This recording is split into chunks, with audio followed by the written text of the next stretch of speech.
Voltamos com o nosso programa Filosofando, desta vez com a entrevista com o professor Cosme Massi. Professor, nós estávamos falando sobre Deus. Existem algumas traduções do Livro dos Espíritos, aliás, é um assunto bastante controverso.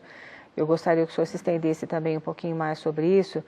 Mas em algumas nós vemos assim, a definição sobre Deus é inteligência suprema, causa primeira de todas as coisas, e outras dizem causa primária de todas as coisas. Há alguma diferença nesse sentido, não? Desde que você entenda primária como primeira, não.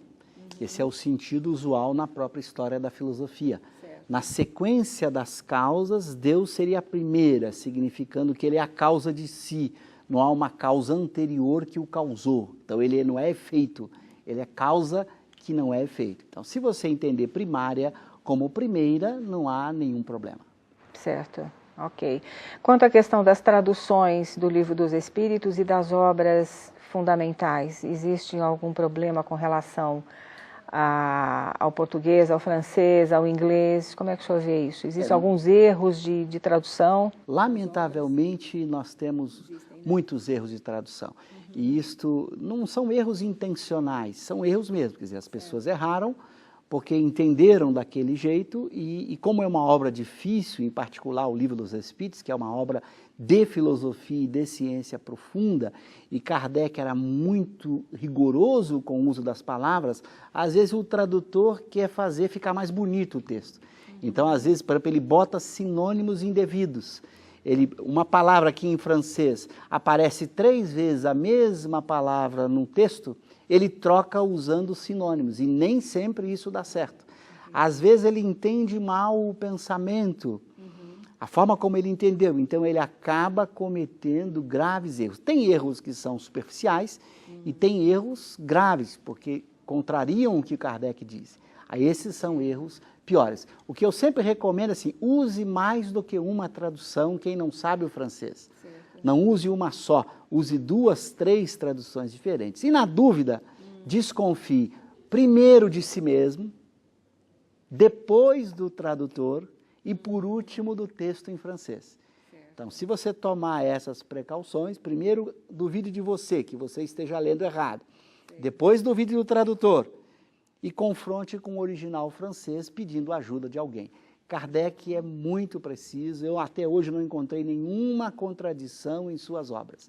Então é uma obra muito bem construída, ele não cometeu, até hoje não identifiquei, falhas no seu texto. Então a gente tem que tomar este cuidado.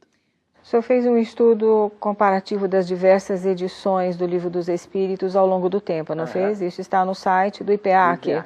Pode falar um pouquinho sobre isso? No site do IPEAC nós temos lá as traduções e não os estudos comparativos. Mas quem quiser comparar, tem lá as obras. Tem a primeira edição e outras edições da obra de Kardec.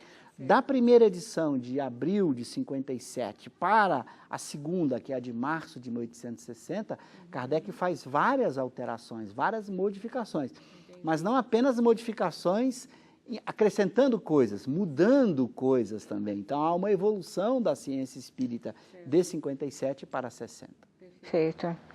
Voltando um pouquinho às questões ligadas à filosofia, às escolas filosóficas, algumas questões são amplamente elaboradas pelas escolas filosóficas, conforme eu já disse, como a liberdade, por exemplo. O senhor poderia falar um pouquinho mais sobre a noção de livre-arbítrio no âmbito do espírito? Esse é um tema muito importante, porque no Espiritismo, Allan Kardec foi muito lúcido na questão do livre-arbítrio.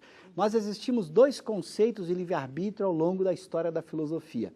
Um conceito que considera o livre-arbítrio absoluto e outro conceito que considera que o livre-arbítrio depende de cada pessoa. Ou seja, sua liberdade depende daquilo que você é. Ela nunca é absoluta. Nós vamos perceber que Allan Kardec acabou optando por este conceito, que a liberdade depende daquilo que o indivíduo é, do conhecimento, de sua experiência. É por isso que não há a retrogradação da alma. Por exemplo, no Espiritismo, um espírito não pode evoluir, chegar ao estado de espírito bom e tomar uma decisão para fazer o mal, voltando a ser espírito inferior.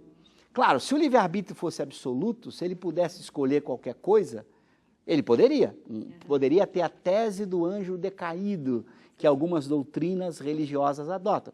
Essa tese é justificada por uma noção de livre-arbítrio absoluto. Um anjo poderia escolher o mal, porque isso faria da sua escolha.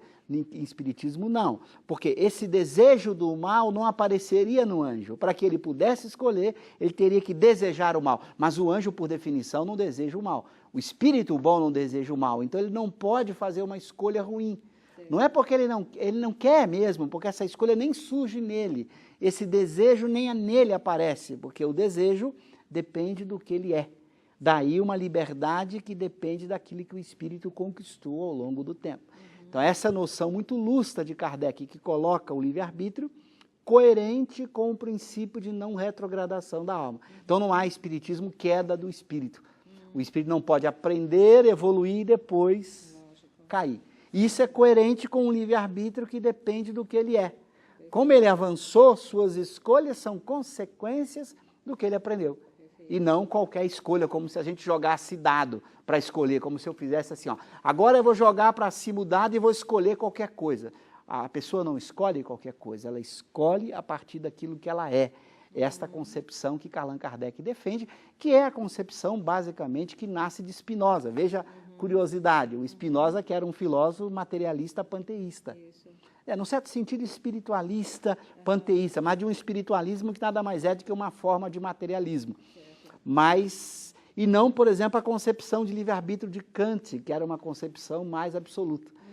Que o Kant era mais espiritualista que Spinoza. Então, eu costumo dizer que em matéria de livre-arbítrio, a visão espírita se aproxima mais da visão de Spinoza do que da visão de Kant. Mas essa lucidez de que um princípio não pode ser tratado isoladamente. Eu não posso tratar o princípio do livre-arbítrio isoladamente dos outros princípios. Essa lucidez de Kardec, todos os princípios espíritas conversam entre si, garantindo uma solidez, uma coerência.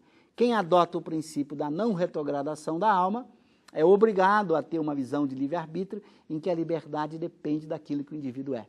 Por isso ele vai dizer que o livre-arbítrio se desenvolve à medida em que o espírito vai aprendendo, adquirindo consciência de si mesmo. Então é um livre-arbítrio que cresce e que se amplia com o crescimento do ser. E não um livre-arbítrio já absoluto, pronto e acabado, dado desde o começo. Ele vai aprendendo a escolher. Então é essa a ideia que mostra a coerência do pensamento kardeciano, em que todos os princípios filosóficos são consistentes e garantem vai sustentando, sem contradições, o outro princípio. Então Kardec teve sempre esse cuidado, por isso é uma doutrina muito bem construída também do ponto de vista filosófico. Muito bom.